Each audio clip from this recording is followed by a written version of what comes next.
नमस्कार, मैं हूं श्रवण गुप्ता और आप देख रहे हैं भारत एक्स फैक्टर। दिल्ली का मौसम बदल चुका है। दिल्ली की गद्दी पर अब एक नया आदमी या कोई महिला बैठेंगी और ये कौन होगा, इसे लेकर चर्चा बड़ी तेज है। बीजेपी ने अपने विधायकों में से कहा जा रहा है कि 15 नाम छाटे हैं और उसमें से जो है 9 नाम जो हैं वो सबसे ज़्यादा घूम रहे हैं, जिसके ऊपर चर्चा है कि भाई इन्हीं में से कोई एक जो है मुख्यमंत्री बनेगा। इसको लेकर सभी जो है अटकलें लगा रहे हैं और इसकी अटकलों की जो सीमा है वो बिहार तक चली जा रही है। बिहार तक इस तरह से कि कई एक्सपर्ट जो हैं वो कह रहे हैं कि भाई बिहार में चूँकि इसी साल नवंबर में चुनाव होने हैं तो बीजेपी जो है और प्राइम मिनिस्टर मोदी जो हैं कोई ऐसा आदमी चुनेगा जो बिहार के से जुड़ता हो, मतलब पूर्वांचली होगा। मतलब चर्चाओं का, अटकलों का जो बाज़ार है उसकी सीमा बहुत बड़ी है, बहुत दूर तक जा रही है। और लेकिन मुझे ये लगता है कि जो है दिल्ली के मुख्यमंत्री के लिए उतनी दूर जाने की ज़रूरत नहीं है और जो कारण हैं वो बड़े स्पष्ट होंगे। कोई रॉकेट साइंस भी नहीं है कि दिल्ली का मुख्यमंत्री जो है कैसा होगा। पहली जो इसमें सबसे पहला जो एक कारण समझ में आता है वो ये कि दिल्ली जो है भारत की राजधानी है और भारत की राजधानी है का मतलब है कि प्राइम मिनिस्टर मोदी के ठीक नाक के नीचे वो आदमी काम करेगा जो दिल्ली का मुख्यमंत्री होगा। तो जाहिर सी बात है कि इसमें जो मोदी हैं वो जैसे शासन करते हैं, वो जैसे चलते हैं, उनका जो तरीका है शासन करने का वो उससे मेल खाएगा। क्योंकि ये राजस्थान नहीं है जहाँ कोई भी नया आदमी जो है मुख्यमंत्री बन जाता है। मध्य प्रदेश भी नहीं है, उड़ीसा भी नहीं है। कुछ साल पहले तक हरियाणा में भी खट्टर को लाया गया था, लेकिन दिल्ली में ये प्रयोग करना मुश्किल है और मुझे नहीं लगता है कि उसकी कोई वजह है कि दिल्ली में ऐसे प्रयोग किए जाएं। कि दिल्ली राजस्थान नहीं है, दिल्ली मध्य प्रदेश नहीं है, दिल्ली उड़ीसा भी नहीं है और दिल्ली हिंदुस्तान की राजधानी है और दिल्ली में तमाम, एक मिनी इंडिया की तरह है, यहाँ तमाम स्टेट्स के लोग रहते हैं और पूरी दुनिया की नज़र जो है दिल्ली पर रहती है। तो इसीलिए जो एक कारण होगा सबसे बड़ा तो यही होगा कि मोदी जैसे शासन करते हैं वो उन्हीं की तरह का एक आदमी जो वैसे ही तरीक़ों से चलता हो और उनकी पसंद का हो, जो उनके साथ चल सके दिन रात। यहाँ डिस्टेंस मायने रखता है। जो मैंने कहा राजस्थान, मध्य प्रदेश या इवन उत्तर प्रदेश जो योगी आदित्यनाथ हैं, भाई ये सभी दूर हैं, लेकिन दिल्ली का जो मुख्यमंत्री होगा 24 घंटे उसे मोदी की नाक के नीचे जो है काम करना होगा। तो एक बड़ी वजह तो यही होगी और इसमें मोदी की जो भूमिका है क्रुशियल होगी। वैसे तो क्रुशियल होती ही है, लेकिन दिल्ली में खासकर इसका महत्व बहुत बढ़ जाता है कि मोदी वैसे ही आदमी को चुनेंगे जिसे वो सबसे अच्छा मानते होंगे। इसमें कहीं इफ एंड बट्स की कोई ज़रूरत नहीं होगी। दूसरा जो दिल्ली के मुख्यमंत्री के बनने की जो वजह होगी, जो होनी चाहिए, वो ये है कि भाई दिल्ली जो है वो हिंदुस्तान की राजधानी है और यहाँ जो है मोदी विरोधियों का एक जमावड़ा भी है। आपको पता है यहाँ पे जो वामपंथी दलों के दफ्तर हैं और वामपंथी दलों के बड़े बड़े नेता यहाँ रहते हैं। इसका जिक्र मैं इसलिए कर दे रहा हूँ कि किसी भी स्थिति में, जैसे अभी कुछ साल पहले जहांगीरपुरी में जो बुलडोज़र चला था एक तरह से, वहाँ जो है जो उपद्रव या उस तरह की बात हुई थी, वहाँ घंटे भर में जो वृंदा कारत हैं, जो लेफ्ट की नेता हैं, घंटे भर में पहुँच गई थी वो जहांगीरपुरी और 2 घंटे के अंदर हाईकोर्ट से स्टे लेकर के जो है बुलडोज़र पे रोक लग गई थी। बुलडोज़र का मैं जिक्र इसलिए नहीं कर रहा हूँ कि कोई बुलडोज़र की बात हो रही है। मेरे कहने का ये मतलब है कि दिल्ली में वामपंथियों का गढ़ है केरल के बाद जो है फ़िलहाल, और आपको नहीं भूलना चाहिए जेएनयू भी दिल्ली में ही है। तो वामपंथ के जो विरोधी हैं मोदी के, बीजेपी के, वो यहाँ दिल्ली में मौजूद हैं और वो किसी भी तरह की कोशिश वो कर सकते हैं अपने विरोध को लेकर के। तो जो एक कारण मैं आपको बताता जा रहा हूँ कि दिल्ली में कैसा मुख्यमंत्री होना चाहिए।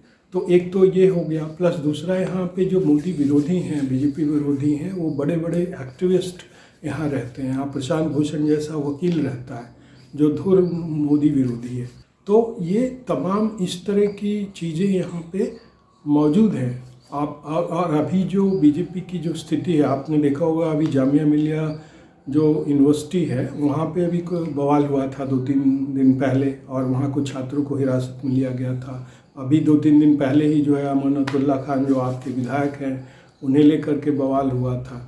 तो ये तमाम तरह की चुनौतियाँ होंगी, और इसमें सड़क से लेकर के संसद तक शामिल है। यहाँ संसद भी है और यहाँ वामपंथी नेता भी रहते हैं। यहाँ कांग्रेस के जो के जो सबसे बड़े नेता हैं वो रहते हैं, और इनसे मोदी विरोध और बीजेपी विरोध की जो सीमाएं हैं वो कोई भी रंग रूप ले सकते हैं यहाँ पर। प्लस यहाँ मैंने जैसा बताया कि यहाँ पे बड़े बड़े एक्टिविस्ट रहते हैं जिनकी पहुँच जो है विदेशों तक है, जो माहौल बनाने में माहिर होते हैं। आपको याद होगा कि यहाँ दंगे हो चुके हैं कुछ साल पहले, जब ट्रम्प आए थे उनके आने के पहले जो है यहाँ कितना बड़ा हंगामा हुआ था, जो दंगे में परिणति जिसकी हो गई थी। शाहीन बाग जैसी घटनाएं हो चुकी हैं। तो मोदी और बीजेपी विरोध में ये लोग कुछ भी कहीं किसी सीमा तक जाने का मादा रखने वाले लोग जो है दिल्ली में रहते हैं। तो दिल्ली का जो मुख्यमंत्री होगा वो इन सब चीज़ों से निपटना उसे आता होगा। ये एक दूसरा क्राइटेरिया जो है हो सकता है। किसान आंदोलन का जो रूप यहाँ दिल्ली में हुआ था, जिस तरह से लाल किले पे जो है एक तरह से हमला ही हो गया था, और जिस तरह से पुलिस वालों तक को पीटा गया था, तो तमाम तरह की चुनौतियाँ जो हैं यहाँ दिल्ली में होती हैं। तो इन सब से निपटने का मादा रखने वाला आदमी ही जो है दिल्ली का मुख्यमंत्री हो सकता है, जो डरता नहीं हो, जो अक्खड़ हो, जो इनसे निपटने में किसी भी सीमा तक जा सकता हो, वैसा आदमी ही जो है दिल्ली का मुख्यमंत्री हो सकता है और होने चाहिए। दूसरी एक सबसे बड़ी वजह जो बहुत ही सहज, बहुत ही स्वाभाविक है कि भाई जिसने राजा को उससे लड़ता है और जो हराता है एक राजा दूसरे को, उसकी जय जयकार होती है। पहले यही परंपरा होती थी, कई बार तो उसे ही गद्दी मिल जाती थी जो अपने दुश्मन राजा को हराता था। तो अगर उस हिसाब से देखें मतलब, तो इसमें देखिए जो नई दिल्ली की सीट है वो चुनाव में वही जो है वजह बनती है। दिल्ली की जो कांग्रेस की शीला दीक्षित थी, मुख्यमंत्री 3 बार रही नई दिल्ली से, और 3 बार की मुख्यमंत्री को अरविंद केजरीवाल ने नई दिल्ली सीट से ही हराया था। वो भी 3 बार मुख्यमंत्री रहे नई दिल्ली से, और नई दिल्ली की सीट से ही देखिए जो प्रवेश वर्मा है, अरविंद केजरीवाल को जिन्होंने हराया है वो नई दिल्ली सीट से ही हराया। तो एक बड़ी वजह ये भी होती है कि भाई दिल्ली जीतना कोई आसान काम नहीं था। ये सचमुच दिल्ली जीतना एक बड़ी जंग थी जो बीजेपी ने 27 साल बाद जो है लगभग दिल्ली पर कब्जा किया है। तो ऐसे में इसका एक प्रतीकात्मक महत्व भी है कि किसने जो है पिछले राजा को हराया। तो उस राजा को हराया प्रवेश वर्मा ने, जो दिल्ली के जो पूर्व मुख्यमंत्री थे साहिब सिंह वर्मा, उनके बेटे हैं, खुद MP रह चुके हैं, विधायक रह चुके हैं। तो ये एक लोगों के दिमाग में ज़रूर होगा कि भाई जिसने राजा को हराया, जाहिर सी बात है गद्दी उसी को मिलनी चाहिए।